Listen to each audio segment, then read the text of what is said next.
Y quiero que todos abramos nuestra Biblia en Mateo capítulo 24. Y vamos a leer algunos versículos. Gloria al Señor. Si usted tiene una nota o algo para apuntar, yo se los recomiendo, porque vamos a estudiar la palabra del Señor.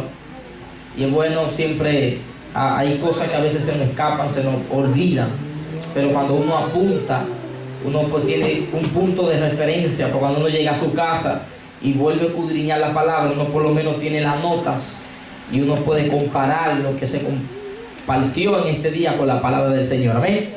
Nada que esté en la palabra del Señor es válido, sino que la palabra del Señor es la que confirma todas las palabras que Dios nos da la oportunidad de poder compartir. Amén. Mateo capítulo 24 y versículo 1 en adelante. Vamos a ver Mateo capítulo 24 y su versículo 1 en adelante. Gloria al Señor. Aleluya, oh Dios santo. Gracias, Espíritu Santo. Cuando lo tengan puede decir amén. Amén. Amén. Si se pueden poner de pie para así hacer reverencia a la palabra de nuestro Señor Jesucristo. Y leemos la palabra del Señor en el nombre del Padre, del Hijo y del Espíritu Santo. Amén. Amén. Cuando Jesús salió del templo y se iba, se acercaron sus discípulos para mostrarle los edificios del templo. Respondiendo él le dijo: ¿veis todo esto? De cierto os digo que no quedará aquí piedra sobre piedra que no sea derribada. Y estando él sentado en el monte de los olivos, los discípulos se le acercaron aparte diciendo: dinos cuándo serán estas cosas, qué señal habrá de tu venida y del fin del siglo. Respondiendo Jesús le dijo: mirad que nadie os engañes, porque vendrán muchos en mi nombre diciendo: yo soy el Cristo, y a muchos engañarán. Y oiréis de guerra y rumores de guerra, y mirad que no os turbéis, porque es necesario que todo esto acontezca, pero aún no es el fin. Volvamos al versículo 14. Y será predicado este evangelio del reino en todo el mundo para testimonio a todas las naciones, y entonces vendrá el fin. Levante su mano y déle la gracia a Dios por su palabra. Padre, en el nombre poderoso de Jesús, Señor, en este día, en esta tarde tan especial, Dios amado, Dios del cielo, Espíritu Santo, te damos gracias por tu palabra. Gracias por tu palabra de vida, tu palabra de aliento, tu palabra de bendición. Gracias porque la inspiraste, Espíritu Santo, y a través de tu palabra nosotros tenemos la revelación de tu amor y de tu voluntad.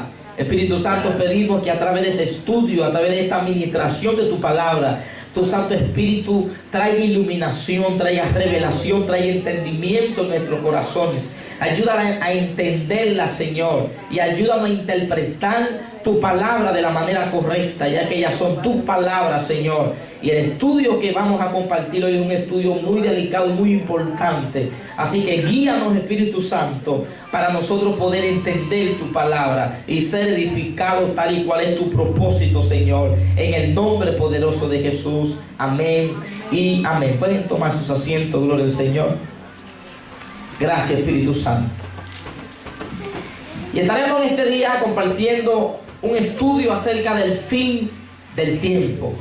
Es un mensaje muy importante acerca de la venida de nuestro Señor Jesucristo y de los acontecimientos finales de los últimos tiempos. Es un tema que a través del tiempo las personas han perdido quizá la pasión de compartirlo. Quizá algunos no han tenido la interpretación correcta para interpretar este tema, y por eso hay muchos que han caído en el error quizá de poner fecha. Ustedes han oído, y hay personas no creyentes que dicen: no entiendo, yo estoy escuchando desde que estoy pequeño de edad, gracias pastora, que Cristo viene y nunca viene. Entonces la gente como que perdió ese sazón, ese sabor, porque quizá la fe de algunos quedó en el olvido. Como por ejemplo en el año 2000 la gente decía que el mundo se iba a acabar, y usted sabe que han puesto varias fechas porque quizás no se ha interpretado de la manera correcta. Entonces hay personas que han dicho: bueno, yo no me meto en ese tema. Entonces la iglesia de Cristo también se ha descuidado de este tema, por decir, para yo no equivocarme, yo mejor voy a dejar ese tema ahí y que Cristo venga cuando Él quiera. Más sin embargo, vemos la preocupación de Cristo en este capítulo de darle una enseñanza a los discípulos respecto al fin del tiempo. El mensaje de Mateo 24 no es un mensaje para los impíos, es un mensaje para los creyentes, porque Cristo no dijo este mensaje a una multitud, sino que se la dijo a sus discípulos. ¿Cuántos dicen amén? Amén. Entonces nos damos cuenta la necesidad o la importancia de nosotros como cuerpo de Cristo entender los tiempos que estamos viviendo. Si nosotros no sabemos en la temporada que nos encontramos, o si no entendemos los acontecimientos, las señales, pues entonces nos vamos a descuidar, y al igual que las 5 vírgenes que fueron insensatas, podemos descuidar nuestra vasija y el día en el que Cristo venga nos encuentre sorprendido. Por eso el apóstol Pablo en 2 de Tesalonicenses, en el capítulo 2, versículo 1 en adelante, el apóstol Pablo le dice a esta iglesia: no es necesario que referente al día o a la ocasión de la venida de Cristo, es necesario que yo le diga el año, le diga el día, porque ustedes bien saben que Cristo no vendrá sin que antes se manifieste la apostasía y se manifieste el hijo de perdición. Y digo una palabra en los versos siguientes. Dice: porque la venida de nuestro Señor Jesucristo será como ladrón en la noche. Pero digo una palabra: vosotros no estáis en la oscuridad para que aquel día os sorprende, sino que ustedes son hijos de luz. ¿Qué quiere decir esto? Que la venida de Cristo será como ladrón en la noche para los impíos, no para los creyentes, porque nosotros como creyentes tenemos que estar preparados para su venida. Entonces hay personas que han malinterpretado este texto. Decimos: no, Cristo vendrá como ladrón en la noche. Sí, vendrá como ladrón en la noche para los que están en oscuridad. Y la palabra oscuridad lo que significa ignorancia. Para los que no entienden las señales, para los que no entienden la profecía bíblica, aquel día lo va a sorprender. Pero aquellos que entienden la palabra, que son hijos de luz, que van discerniendo las señales, lo que está ocurriendo, la venida no lo va a sorprender, porque ellos van a estar esperando su venida. Vamos a darle un fuerte aplauso al Señor. Entonces su venida no nos va a sorprender.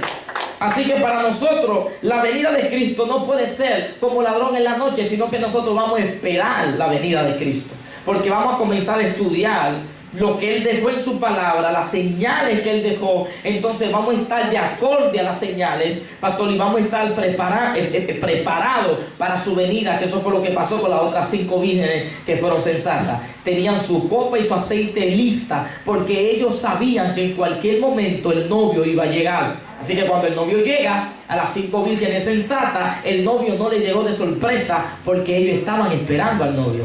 ¿Cuántos están esperando a Cristo? ¿Cuántos están esperando a Cristo? Con la mano arriba como señal. Tenemos que estar esperando a Cristo. Y si usted se fija, el apóstol Pablo, el apóstol Juan, que vivieron 2000 años antes de nosotros, ellos hablaban de la venida de Cristo como si Cristo iba a ir en sus días.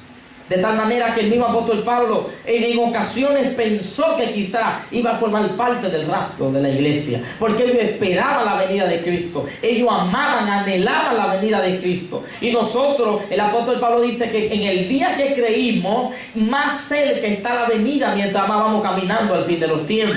Lo que pasa es que Dios no atarda su promesa como muchos tienen por costumbre, sino que Dios es paciente para con nosotros, no queriendo que nadie se pierda, sino que todos procedan al arrepentimiento.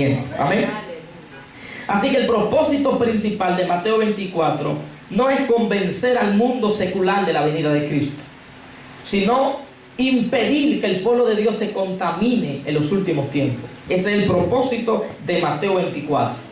Porque Cristo sabía que en los últimos tiempos se iban a levantar falsos profetas, se iban a levantar apostasía, se iban a levantar muchas cosas que iban a hacer que el pueblo de Dios se descuidara de las cosas que tienen que ver con su venida. Así que Cristo está preocupado por su pueblo y le da este sermón de Mateo 24. Así que Mateo 24, quiero que tenga este punto muy importante, no es para los impíos, es para los cristianos. Amén. Yo cuando comencé el evangelismo y comencé a predicar en la calle, yo siempre predicaba este mensaje en la calle. Y se puede y se debe predicar en la calle, pero el propósito principal es para la iglesia. Por eso yo he ido, por ejemplo, a iglesia a predicar y he tocado este tema. Y el personaje dice, ¿cómo lo habla de Mateo 24? Si aquí no hay amigos. Porque eso es lo que pensamos. Que quizá obligatoriamente Mateo 24 es para los amigos, y al contrario es para la iglesia de Cristo, para que la iglesia esté preparada para su venida y esté velando por los acontecimientos que están ocurriendo. ¿Cuánto le dan un fuerte aplauso al Rey de Reyes y al Señor de Señor? Así que, ¿qué tenemos que hacer con el Mateo 24? Hay 3 libros que hablan de este mismo acontecimiento, que es Mateo, Marcos y Lucas.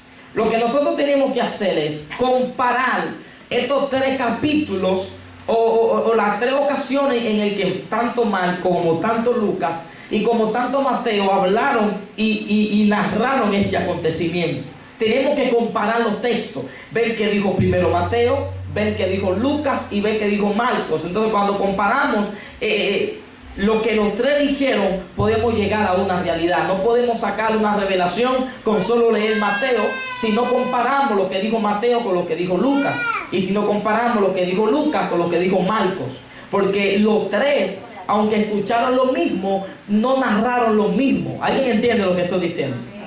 Es lo mismo si yo a usted le doy un mensaje para que usted se lo diga a su mamá o a su hermano. Usted, créame que no le va a decir lo mismo que yo le dije. Usted, aunque le quiera decir lo mismo, usted le va a poner palabras que son de usted, la manera como usted expresa su palabra. Mira, mami, te mandan a decir tal y tal cosa, aunque quizás sea lo mismo, pero hay palabras que usted va a cambiar cuando hay 2 personas hablando un mismo mensaje. ¿Cuántos dicen amén? Amén. Así que Mateo, Marcos y Lucas hablan lo mismo de este capítulo.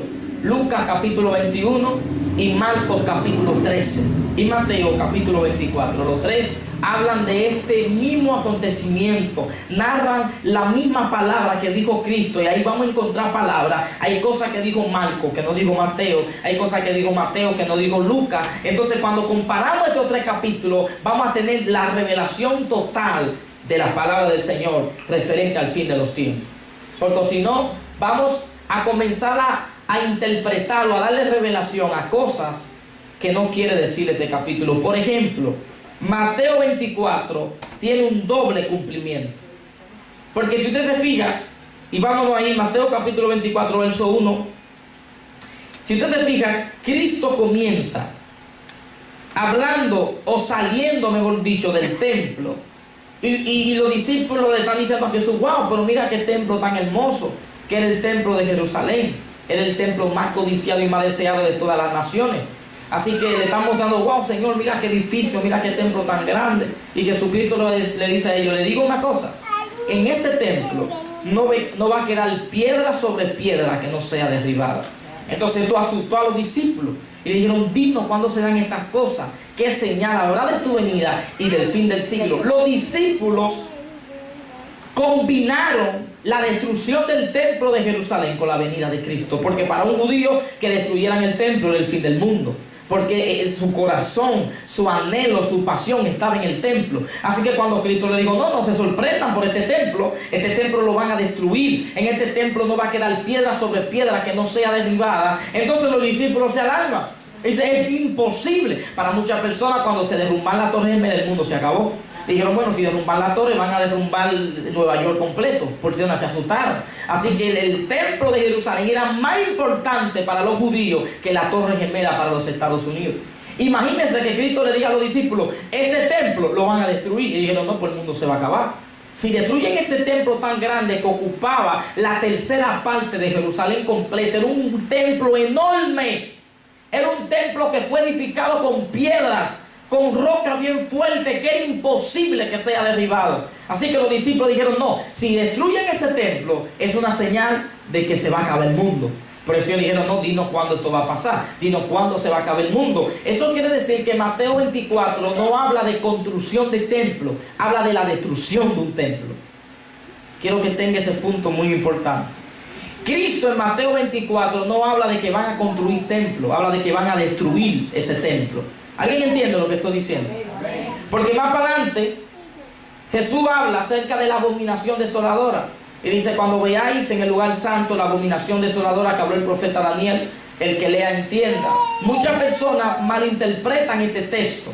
Entonces hay personas que dicen que Cristo se está refiriendo a que en estos últimos tiempos, allí en Jerusalén, los judíos van a volver a construir un templo, y en ese templo se va a sentar el anticristo. Y cuando el anticristo se siente en ese templo, esa es la abominación desoladora que habló Daniel. Pero cuando comparamos lo que dijo Marcos con lo que dijo Lucas y con lo que dijo Mateo, entonces podemos entender cuál es la abominación desoladora. Entonces, cuando nos vamos a Lucas, en el capítulo 21, Lucas habla que la abominación desoladora son un soldado de ejército rodeando el templo de Jerusalén. Por eso dice, cuando vean a Jerusalén sitiada de ejército, esta es la abominación desoladora que habló el profeta Daniel. Así que quiere decir que Cristo en ningún momento está hablando de que van a construir un templo en el final y ahí se va a sentar un hombre haciéndose pasar por el anticristo, sino que está diciendo, cuando vean que están rodeando el templo de Jerusalén para destruirlo, se está cumpliendo la profecía de la abominación desoladora. Porque ¿qué es un desolamiento? Es sacar al pueblo de donde estaba. Así que la abominación desoladora es la destrucción del templo de Jerusalén.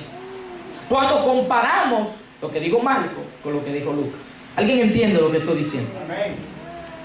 Así que los discípulos se sorprenden. Y esta profecía se cumplió 70 años después de la muerte de Cristo.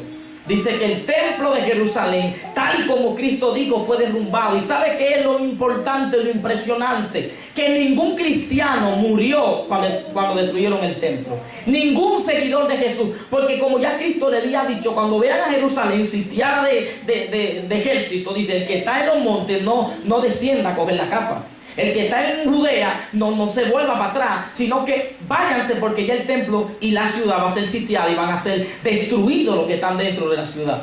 Así que cuando los creyentes de Cristo, y usted lea la historia, en el 70, después de la muerte de Cristo, vieron a Jerusalén sitiada de ejército, dijeron, lo que Cristo nos dijo. ¿Qué hicieron todos los seguidores de Jesús? Huyeron de Jerusalén. Cristo le dio tiempo a huir de Jerusalén, porque es que cuando el pueblo de Dios vela y camina conforme a las señales, por eso la Biblia dice que nosotros los escogidos, los fieles, vamos a ser librados del castigo y del juicio final, porque cuando veamos las señales vamos a decir, esto fue lo que Cristo nos anunció. ¿Cuántos dicen amén? Amén. Así que iban a destruir el templo.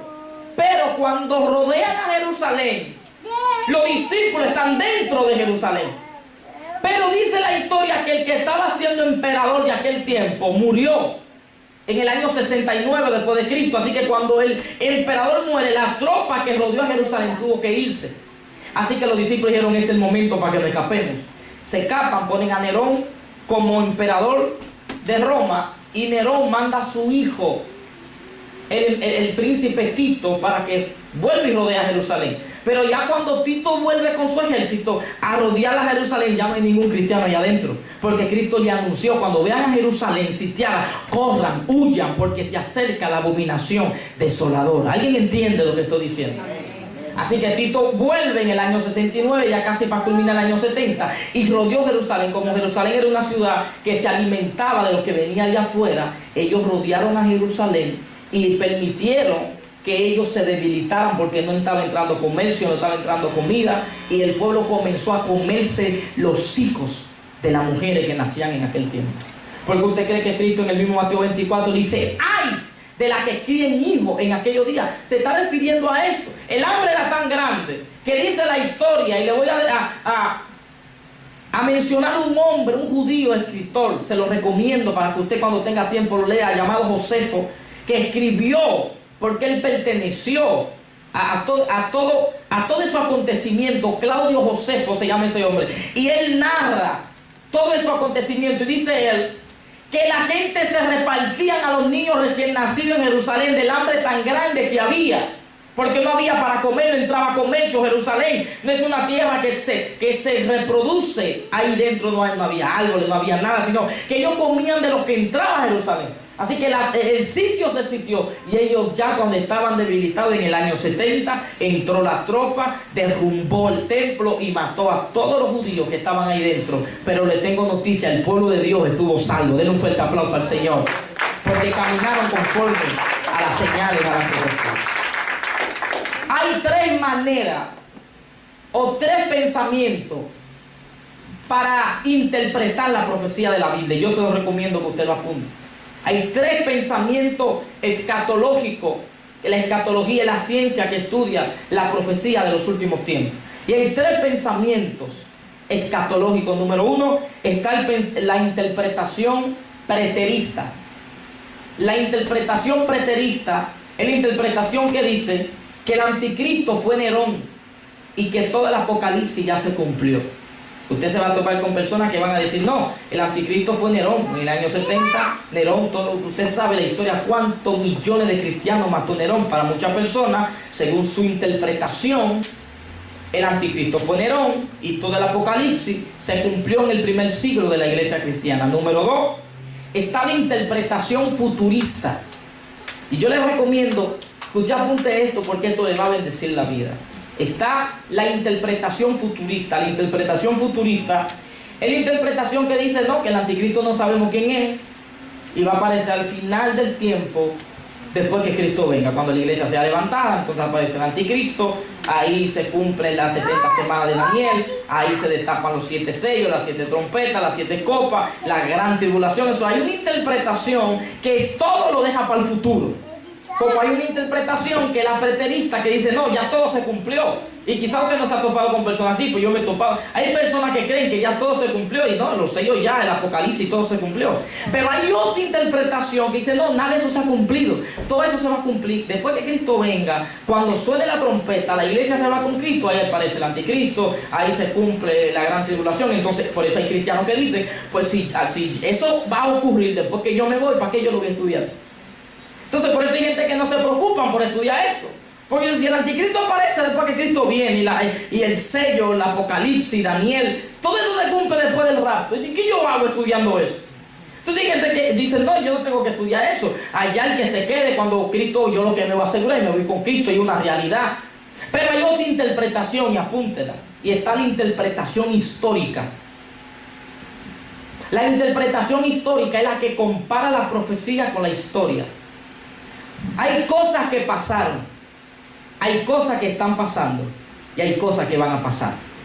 No podemos dejarle todo al pasado, no podemos dejarle todo al futuro. Hay cosas que ya pasaron, hay cosas que están pasando y hay cosas que van a pasar. Por eso, cuando yo comencé, tengo más de 6 años estudiando escatología, Dios comenzó a inspirar y me llevó a la interpretación más segura, la interpretación histórica, porque la historia no falla, la historia no miente, la historia está ahí. Cuando dicen amén, lo que marcó la historia está ahí. Entonces qué lindo es que usted cuando vaya a hablar con un inconverso, como me ha tocado, dicen, no, esa Biblia que tú tienes es un invento de gente. Digo, siéntate ahí. Y cuando yo comienzo a agarrarle la Biblia y lo comparo con la historia y le voy y dice, mira, la Biblia dijo esto, pasó, tal esto, la gente no haya que responder porque la historia está ahí, la historia no se puede adulterar. ¿Cuántos dicen amén? Entonces no caemos en el error de poner fecha, porque ya lo que pasó, pasó y está ahí. Y si pasó, quiere decir que lo que Cristo dijo que va a pasar, también va a pasar. Denle un fuerte aplauso al Rey de Reyes y al Señor de Señores. Entonces hay cosas que ya pasaron, hay cosas que están pasando y hay cosas que van a pasar. ¿Cuál es una de las señales sobrenaturales de la venida de Cristo? Número 1, el regreso de los judíos a Israel. Aleluya. Apunte eso. El regreso de los judíos a Israel. Por eso Cristo le da una palabra a ellos y le dice en el versículo, gloria al Señor, aquí lo tengo. Gracias, Espíritu Santo. Aleluya. El versículo 32, Mateo capítulo 24, verso 32, para que esta letra también pequeña. Mira que Cristo dice: de la parábola aprender la higuera, cuando ya su rama está tierna y brotan las hojas, sabéis que el verano está cerca. Así también vosotros, cuando veáis todas estas cosas, conoced que está cerca la puerta. De cierto os digo que no pasará esta generación hasta que todo esto acontezca. Cristo le está diciendo, mire, esa destrucción que yo le estoy hablando a ustedes del templo, yo le garantizo. La palabra de cierto significa yo te garantizo, yo te prometo, yo te aseguro. Cristo le está diciendo, yo te prometo, yo te aseguro que no va a pasar esta generación hasta que todo esto acontezca. Y usted sabe muy bien que la Biblia, una generación son 70 años, según Salmo capítulo 83. Apúntelo para que lo lea en su casa. Una generación, pastora, son 70 años. Cristo le está diciendo, yo le aseguro a ustedes que esta generación no va a pasar hasta que no vean ese templo destruido. Una pregunta, ¿vieron el templo destruirse la generación de Cristo, sí o no? Claro que la vio. 70 años después se cumple esta profecía. Así que Cristo le está diciendo, de cierto digo, que no pasará esta generación hasta que todo esto acontezca. Se está refiriendo a la destrucción del templo, porque la destrucción del templo fue la primera señal tangible del fin de los tiempos. No estamos en el fin de los tiempos, estamos en el fin de los tiempos. ¿Alguien entiende lo que estoy diciendo? Porque el fin de los tiempos comenzó con la destrucción del templo. Cristo está diciendo, cuando ustedes vean que ese templo se destruya, comenzó el final del tiempo. Por eso digo, de cierto digo, que no pasará esta generación hasta que todo esto acontezca. Y le dice, de la parábola aprende la higuera. Usted sabe muy bien que en la Biblia la higuera es el pueblo de Israel. Lo que Cristo le está diciendo es, cuando se cumpla la profecía del templo, los judíos serán sacados de su nación, serán esparcidos por todas las naciones y durarán años y años sin tener un pueblo donde habitar. Así que una de las primeras señales sobrenaturales de la venida de Cristo es el regreso de los judíos a Israel. ¿Por qué? Porque Cristo le dice, aprendan de la higuera. Cuando ya su rama está tierna y brotan las hojas, sabéis que el verano está cerca. El verano es la venida de Cristo. Lo que Cristo le está diciendo es, cuando destruyan el templo, los judíos serán sacados de Israel, y esta nación se va a quedar seca, se va a secar, se va a marchitar. Pero cuando esta nación vuelva a rebeldecer, es una señal de que ya el verano está cerca. En el año 1948, el 14 de mayo, los judíos, después de tener casi 2000 años esparcidos, algunos en China, algunos en Estados Unidos, algunos en República Dominicana, algunos por aquí, por allá, regresan a Jerusalén. Ese regreso, en el 1948, de todos los judíos regresar a Israel, es una señal de que Cristo viene. Porque Cristo no puede regresar sin que los judíos estén en Israel. Se lo vuelvo a repetir. Cristo no puede regresar a esta tierra si los judíos no están en Israel. Así que cuando vemos a los judíos regresando a Jerusalén, esa señal me está diciendo, ya el verano está cerca. Levanta tu mano y dale la gloria al Señor. Ya Cristo viene. Ya Cristo viene. Por encima de todos los parámetros de los hombres, ninguna nación estaba de acuerdo que los judíos regresaran a Israel. Y les voy a decir algo sobrenatural. Confirma la historia. Los egipcios, los iraníes intentaron una y otra vez mudarse en Israel, pero cuando ellos plantaban árboles, el árbol no crecía en Israel. Todos los ríos se secaron. Por tanto, los egipcios, los iraníes, los iraquíes, los de Jordania, esta tierra nos gusta, pero no podemos vivir aquí porque está seca. Pero en el año 1948, cuando le entregan a Israel, porque le dicen, esa tierra no sirve, entréguensela a esos locos. Entréguense a los judíos, tienen más de casi 2000 años proclamando que esa es la tierra prometida que Dios le dio a Abraham, pero esa tierra no sirve, y plantamos árbol y no crece, ahí no hay río, ahí no hay vida, ahí no hay nada. Pero dice la historia que cuando los judíos regresan a Israel, los árboles comenzaron a crecer. Alguien levante su mano y déle la gloria al Señor. Los ríos comenzaron a llenarse, vino vida de nuevo a la tierra de Israel. Y eso es lo que Cristo está diciendo: cuando vean la higuera que se seca, pero esa tierra seca vuelve a rebeldecer, es una señal de que el verano está cerca. Cristo viene. Levanta tu mano y dale la gloria al Señor. Cuando el pueblo de Israel fue cautivo en el tiempo de Daniel, dice la Biblia que el rey de Babilonia, Nabucodonosor, fue y cautivó a los judíos, se lo llevó a su tierra, y dentro de esa esclavitud estaba Daniel, Sadrach, Mesach y Abednego, y estaban muchos sabios de Israel. Pero hubo una profecía antes de Daniel por un profeta llamado Jeremías, que anunció que el pueblo de Israel, por causa de la idolatría, iba a ser cautivo por Babilonia, y especificó por 70 años. Así que cuando ya viene Nabucodonosor, ya habían algunos como Daniel que estaban esperando este acontecimiento porque eran estudiadores de la palabra.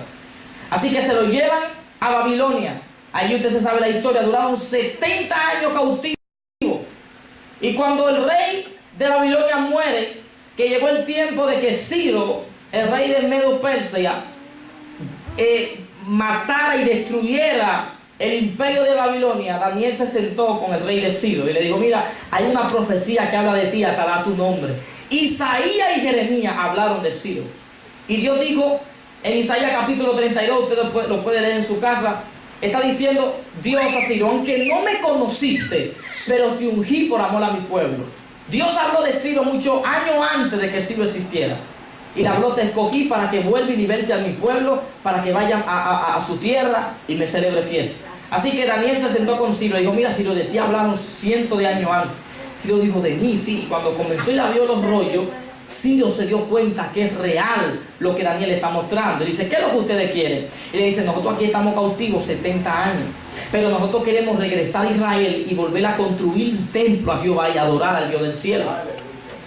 Así que dice Ciro que le da la libertad, firma el decreto, y para el tiempo de Nehemías es decretado que los judíos regresen y construyan el templo. Pero escuche, los judíos, volver a Israel en ese tiempo era la señal de la primera venida. Porque Cristo no iba a venir en su primera venida si los judíos no estaban en Israel. ¿Dónde iban a nacer Jesús? La profecía decía que iban a nacer en Belén y que iba a caminar en el templo que fue construido por ellos. Dice que Cristo le iba a enseñar a ellos. Así que Cristo en su primera venida no podía nacer si los judíos no estaban en Israel, porque no iban a nacer en Babilonia. Cristo tenía. ¿Alguien entiende lo que estoy diciendo, verdad? Entonces, la primera señal, la señal de que los judíos regresen a Israel en esa ocasión, Cristo está diciendo: preparen mi templo, reúnanse en Israel porque yo voy para allá. Así que lo mismo pasó. Ahora cuando ellos regresan, Cristo está diciendo: como fui la primera vez, también vuelvo en esta segunda. Y levante su mano y denle la gloria al Espíritu Santo. Mira el que está a tu lado: Cristo viene, dígaselo. Así que nuestro Cristo viene. Y esa es una de las señales más importantes. No la señal por totalidad, sino una de las señales. Nuestro Cristo viene. Amado, ¿usted sabe lo que es eso? Tribus perdidas, desaparecidas en África y por aquí y por allá, regresando de nuevo a Israel. Y le voy a decir algo a usted. Nosotros como latinos, me incluyo, yo soy dominicano hasta los huesos, pero nosotros somos fáciles a dejar nuestra cultura. Yo he hablado con hijos de amigas mías, amigos míos dominicanos, no saben hablar español. Y usted lo ve, la cara de latino, pero no habla nada de español. Porque nosotros somos muy dejados de nuestra cultura. Hay hijos de latinos que no saben quién fue su primer presidente de su nación, no se saben el himno nacional ni de Honduras. ¿Alguien entiende lo que estoy diciendo? Los judíos no. Los judíos se esparcieron a todas las naciones, pero ellos llevaban a Israel en su corazón. Amén.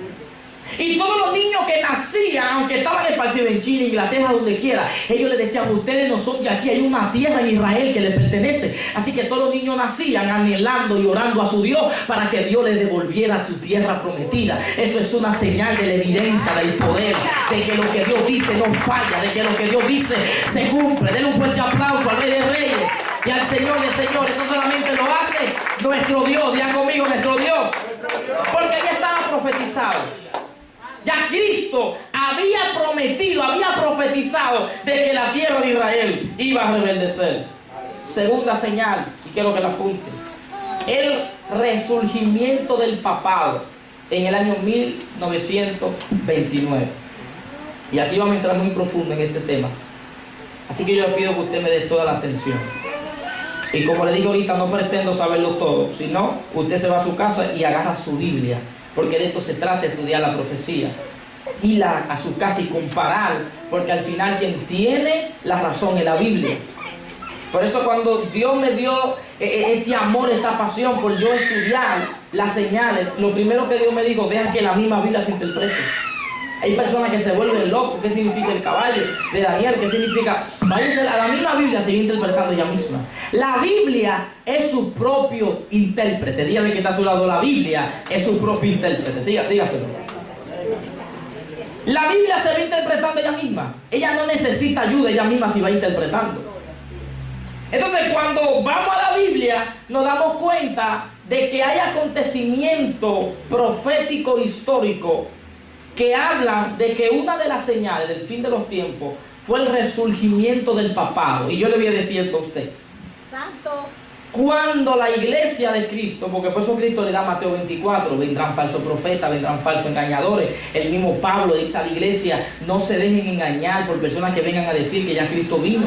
Por eso, si ustedes bien saben que Él no vendrá si quien antes se manifieste la apostasía, porque ya ellos sabían que se iban a levantar un grupo de personas tratando de confundir la iglesia. Amados, los herejes no están ahora, los herejes vienen desde los tiempos de Pablo. Personas engañadoras, dando falsa profecía, dando falsa interpretación a la Biblia. Amén. Así que en los tiempos, en los años, por ejemplo, usted se pone a leer la historia de los líderes cristianos en el primer siglo, también se lo recomiendo, apunte ese libro. Los líderes cristianos de los primeros siglos. Usted comienza a leer los pensamientos que ellos tenían, su mentalidad. Usted se da cuenta que todos ellos tenían unas cosas bien claras. Y cuando yo diga esto, yo espero que usted no se ofenda, y quiero que nadie se va a ofender, porque yo no estoy hablando de una iglesia, estoy hablando de un sistema. Todos ellos estaban 100% convencidos de que el anticristo era el imperio romano. El papado era el sistema del anticristo. Todos los líderes de la iglesia cristiana en los primeros siglos estaban 100% convencidos, y como hoy en día tenemos Google ahí mismo, que no tenemos ya ni que comprar el libro, yo se lo recomiendo. Usted va a su casa y usted lee los pensamientos de los primeros cristianos, y aún el mismo apóstol Pablo y el mismo Juan, que por eso es que en una de sus cartas dice: hijito mío, ya está en acción el ministerio del anticristo. ¿Alguien entiende lo que esto dice? Así que ellos estaban claros, estaban convencidos de que el sistema papal era el sistema del anticristo. Toda la iglesia católica comenzó a perder miembros porque se levantaron líderes. Por eso es que vemos a Martín Lutero, que se revela y va y le clava ya mismo las 98 tesis, porque él descubrió, cuando comenzó a estudiar, Isaac Newton era uno de esos filósofos cristianos que hablaba y señalaba de que el sistema papal era el sistema del anticristo. Y escuche esto: cuando toda la iglesia comienza a perder miembros, muchas naciones completas se convirtieron a Cristo, el mismo sistema papal levantó a dos filósofos, a dos jesuitas. Uno de ellos, para confundir a la iglesia, le dijo: no, el sistema del anticristo no es el sistema papal. El anticristo fue Nerón, y ahí fue que se creó la interpretación preterista. Dijeron: no, Nerón fue el anticristo, todas las profecías se cumplieron, Apocalipsis, todo se cumplió para allá. Y vino después, se levantó otro jesuita también católico y dijo: no, el anticristo ni es Nerón ni es la iglesia católica, es al final de los tiempos. Nadie sabe quién es el anticristo. Cuando suene la trompeta y Cristo venga, ahí es que va a aparecer el anticristo, se va a cumplir Apocalipsis, se va a cumplir Daniel. ¿Qué hizo la iglesia? Se dejó confundir por estas dos ramas, y es por eso que la mayoría de nosotros como cristianos hoy en día no sabemos quién es el anticristo. Y es por eso que yo vengo a desafiarte, vengo a despertar hambre sobre ti, para que usted se dé cuenta que hay muchas cosas que debemos estudiar. Amén. ¿Cuántos dicen amén? Amén. Entonces, ¿qué hizo la iglesia? Se confundió, y dejamos de ver al anticristo, dejamos de ver al sistema papal como el sistema del anticristo. Yo comentaba a la pastora cuando ella me habló de esto, y yo le dije: pastora, yo tengo un estudio que me costó meses, junto con mi esposa lo sacamos y le damos la gracia al Señor, acerca del anticristo, que yo mismo me quedé sorprendido, y es con la Biblia en la mano. El sistema papal es el imperio del anticristo, es el sistema, porque el anticristo no es una persona, el anticristo es un sistema. No hay una persona en específico, el anticristo no es una persona. Vuelvo y se lo repito: el anticristo es un sistema. ¿Cuánto dicen amén? Amén. Así que el sistema papal es el sistema del anticristo.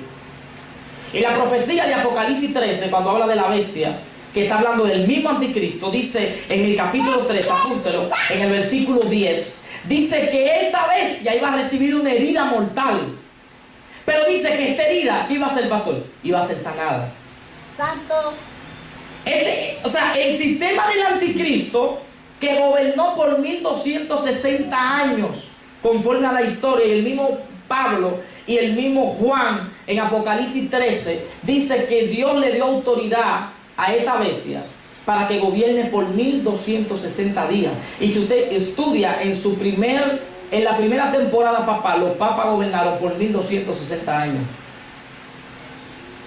Por eso que nadie puede hablar de profecías finales si no se va a Daniel. En la estatua de Daniel, está la interpretación desde el tiempo de Daniel hasta la venida de Cristo. Pero cuando estudiamos la profecía de la estatua, nos damos cuenta, la cabeza usted sabe que fue Babilonia, los pechos, Medio Persia, después vino Grecia, después vino Roma, que son las dos piernas, pero dice que esta pierna abajo estaba mezclada con barro y con hierro, y tenía 10 dedos, claro, todo el mundo tiene 10 dedos, pero dice que como el barro no se mezcla con el hierro, así tampoco, esta mezcla que hubo en las piernas se iba a ligar, porque era imposible. De esa misma manera, las dos piernas representan a Roma. ¿Cuántos de ustedes sabían eso? Creo que sí.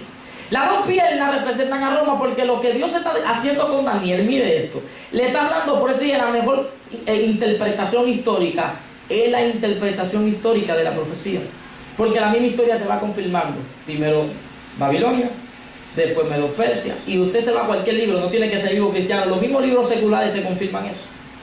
Babilonia, Medio Persia, Grecia, Roma. Después del Imperio Romano, el Imperio Romano se dividió en 10 naciones, que de ahí vino Europa. Pero dice la profecía que ese dragón, que el mismo Roma tenía 10 cuernos, que son las 10 naciones que se dividió Roma, se convirtió en Europa. Pero dice que de esos 10 cuernos, o de la cabeza del dragón, salió un cuerno pequeño. Y este cuerno pequeño derribó a 3 cuernos que estaban establecidos. Cuando el Imperio Romano es dividido en 10 naciones que usted conoce, que hoy en día conocemos como Europa, dice la historia que se levantó el sistema papal, el primer papa, y destruyó a 3 naciones europeas y quedaron 7, y eso lo confirma la historia. Él mató a 3 de las 10 naciones que habían porque ellos predicaban que Cristo vino en carne, o sea que Cristo vino en espíritu, que Cristo nunca nació de una virgen. Así que el primer papa, y yo todo esto que le estoy diciendo, yo le garantizo que usted vaya a su casa y lo estudie. La Biblia no es interpretación privada. La Biblia es para que todos interpretemos. ¿Cuántos dicen amén? Amén. Esa no es interpretación escondida, eso está ahí en la historia. Usted va a su casa, se lo recomiendo, y confirme todo lo que yo le estoy diciendo, y la historia se lo va a confirmar. Y conforme a la misma profecía de Daniel, dice que a este dragón le saldrían 10 cuernos, que son las 10 naciones, pero luego se levanta un cuerno pequeño, y este cuerno pequeño derriba a 3 naciones. Así mismo lo confirma la historia. El primer papa derribó a 3 de las 10 naciones que se levantaron en Europa, y la historia confirma de que no quedó nadie de estas 3 naciones, no quedó ningún descendiente, porque la profecía decía que lo arrancaba de raíz. ¿Cuántos dicen amén? Amén. Y dice que este cuerno pequeño en Daniel capítulo 7, apúntelo y léalo en su casa, que es la misma bestia de Apocalipsis 12 y Apocalipsis 13, porque usted no puede interpretar Apocalipsis sin Daniel. Daniel y Apocalipsis son un complemento. Lo que Daniel no terminó, Dios se lo terminó de revelar a Juan. Y dice que esta bestia iba, pero primero dice Daniel que hablaba palabras arrogantes, pero Juan en Apocalipsis 13 dice que esta bestia hablaba blasfemia. Tenemos usted la Biblia, por ejemplo, Marco apunte capítulo 2 versículo 7, la Biblia no dice que es una blasfemia. Jesús está predicando y abren un techo, el hoyo del techo lo abren y descienden a un hombre enfermo, y cuando desciende dice que Cristo le dijo: hijo, tus pecados te son perdonados. Y los judíos dijeron: blasfemia. Eso es blasfemia. Y tú dices: ¿por qué blasfemia? Así, porque ningún hombre tiene la capacidad de perdonar pecados sino Dios. ¿Qué es una blasfemia? Un hombre intentando perdonar pecado. Juan capítulo 10 verso 33 también nos dice que es una blasfemia. Cristo está predicando y en una de sus epístolas dice: yo y el Padre uno somos. Y los discípulos comenzaron, los escribas hasta agarrar piedra, y Cristo dijo: ¿por qué ustedes me quieren hacer daño? Y ellos: por buenas obras no te hacemos daño, sino porque tú blasfemias, porque tú siendo hombre te hace llamar Dios. Así que en la Biblia, blasfemia es que un hombre intente perdonar pecado y que un hombre se autoproclame Dios. El sistema papal, tal y como la Biblia dice, proclama ser Dios en la tierra. Aleluya. Y yo le recomiendo a usted que usted compre o busque en Google la enciclopedia papal. Se lo recomiendo y usted se va a quedar sorprendido. Yo y mi esposa comenzamos a leer eso y nos dijimos, pero ¿y cómo es que la gente todavía sigue ahí adentro? Hay mucha gente que cuando descubran, porque Dios va a traer luz a su pueblo. Por eso en Apocalipsis capítulo 18 dice, salid del medio de ella, pueblo mío, salid de Babilonia, de la gran ramera. Hay un pueblo allá adentro que Dios lo va a libertar. ¿Cuántos dicen amén? Escuche esto. La enciclopedia papal dice y establece que el Papa, el vicario de Cristo, es el representante de Dios en la tierra. Por eso el Papa tiene trono. Y si usted se fija, en Apocalipsis capítulo 13 dice que esta bestia tenía trono. El Papa tiene un trono. Y dice la enciclopedia papal que cuando el Papa se siente en su trono, todo lo que el Papa dice, y lo dice de manera literal, todo lo que el Papa dice, Dios lo ejecuta en el cielo. Y dice esa enciclopedia en uno de sus escritos, que si el Papa dice algo que es malo, por cuanto el Papa dice algo que es malo, nosotros tenemos que verlo como bueno, porque habló el Papa. Por eso el Papa un día se levantó y dijo, no, vamos a cambiar el día de reposo, no va a ser sábado, va a ser domingo. ¿Quién se levantó en contra de eso? Nadie, porque lo que el Papa dice se ejecuta. Número 2, el sistema católico dice que tienen poder para perdonar el pecado. Por eso la gente se confiesa con los sacerdotes. No sé cuándo ustedes tuvieron la oportunidad de ir a un cura y confesarse. ¿Qué es eso? Blasfemia, diga conmigo blasfemia. Solamente Cristo tiene el poder para perdonar el pecado. Solamente Cristo es 100% Dios y 100% hombre. Levanta tu mano y dale la gloria al único que la merece. Y dice que esta bestia iba a gobernar por 1260 años. Y dice que iba a perseguir a los fieles de Cristo. Usted estudia. Bueno, usted ha escuchado acerca de la Santa Inquisición. ¿Cuántos han escuchado eso? Mataron más de 100 millones de cristianos torturados. La Iglesia Católica persiguió porque Dios le dio el poder a esa bestia, que es la misma bestia de Apocalipsis 3. Pero dice, por eso dice que la segunda señal es el resurgimiento. Porque ese es otro estudio muy importante, pastora, se lo recomiendo que algún día lo compartamos. Dice la Biblia en Apocalipsis 13, versículo 10, que esta bestia iba a recibir una herida de muerte, una herida mortal. La primera temporada papal, Pío VI, que fue el último papa de aquel tiempo, llegó en la Revolución Francesa, el príncipe de allá,